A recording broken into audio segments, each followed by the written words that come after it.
Biasanya, beberapa marketer ingin mendapatkan cakupan konsumen yang banyak, sehingga sering serampangan dalam memilih target pasar. Hal ini yang akan menyulitkan proses digital marketing, terlebih dalam proses analisa audiens yang menjangkau produk kamu.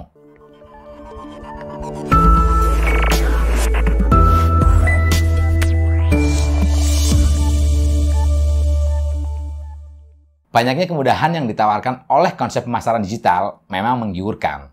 Tetapi penting untuk kamu perhatikan bahwa ada beberapa kesalahan seperti yang akan saya ulas kali ini yang harus dihindari saat menjalankan konsep pemasaran digital agar bisnis kamu dapat berjalan sesuai dengan rencana pemasaran. Lalu apa saja kesalahan pada digital marketing? Pertama, strategi yang tidak tepat sasaran. Strategi dan perencanaan merupakan sebuah langkah awal untuk menentukan arah sebuah bisnis. Apalagi di era digital seperti saat ini, tren begitu mudah berubah dari waktu ke waktu, sehingga kebutuhan dan keinginan konsumen semakin beragam setiap hari. Biasanya, beberapa marketer ingin mendapatkan cakupan konsumen yang banyak, sehingga sering serampangan dalam memilih target pasar. Hal ini yang akan menyulitkan proses digital marketing, terlebih dalam proses analisa audiens yang menjangkau produk kamu. Sebelum mengenalkan produk maupun jasa kepada masyarakat secara luas, kamu harus menentukan tujuan dan rencana pemasaran produk tersebut. Pastikan bahwa strategi pemasaran yang kamu rancang sudah spesifik, tepat sasaran, dan dapat dijangkau dengan mudah oleh target pasar. Kedua, memahami calon konsumen. Bisnis yang sedang dijalani harus mampu menjadi solusi atas kebutuhan konsumen. Tapi masih ada banyak pembisnis yang mengabaikan hal tersebut, sehingga mereka cenderung menawarkan produk yang tidak sesuai dengan permintaan pasar. Itulah sebabnya mengapa kamu wajib untuk mengukur tingkat kebutuhan pasar sebelum menyusun strategi pemasaran. Idealisme bisnis memang sangat penting, namun produk yang dijual juga harus memperhatikan audiens. Apa kebutuhannya, apa yang menjadi kesukaan dan tren calon konsumen. Memahami calon konsumen tidak perlu mengubah produk kamu, namun kamu bisa dengan menyesuaikan kemasan, konten promosi, dan juga pemilihan key opinion leader. Kamu dapat mencari tren produk yang sedang berkembang di masyarakat dengan menggunakan Google Trend. Cukup masukkan nama produk kamu di kolom pencarian, Google Trend akan menunjukkan grafik permintaan produk yang dimaksud. Ketiga, mengabaikan pengukuran kinerja digital marketing.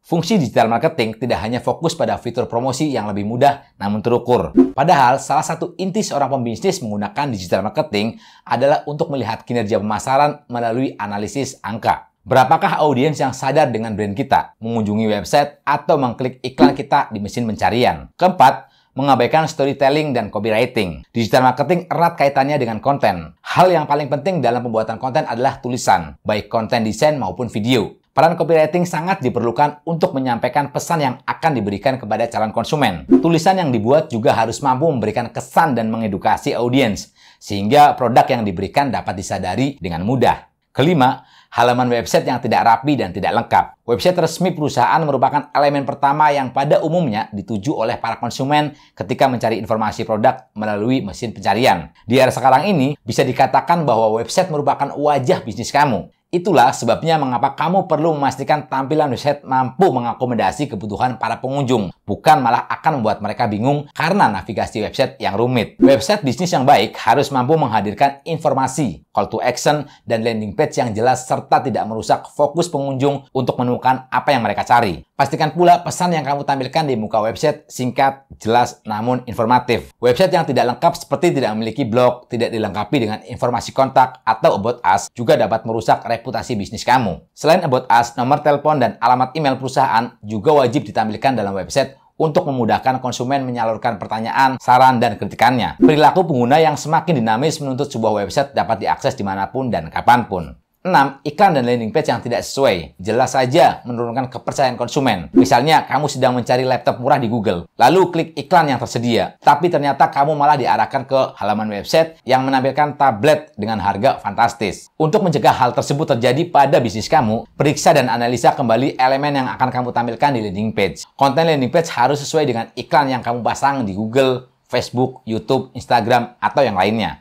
7. Proses checkout yang rumit. Jika website kamu mengharuskan konsumen untuk melalui tahapan checkout yang rumit, maka hampir dapat dipastikan bahwa konsumen justru akan meninggalkan website tanpa menyelesaikan pembeliannya. Ketika konsumen sudah sampai pada tahap checkout, langkah menuju proses pembayaran harus singkat dan sederhana. 8. Tidak menghitung return of investment atau ROI. ROI atau yang lebih dikenal dengan istilah laba atas investasi merupakan rasio uang yang diperoleh atau hilang dalam sebuah investasi. Jika kamu tidak menghitung ROI, maka kamu tidak akan mengetahui efektivitas strategi pemasaran yang telah diterapkan. Itulah teman-teman 8 kesalahan umum dalam melakukan campaign digital marketing.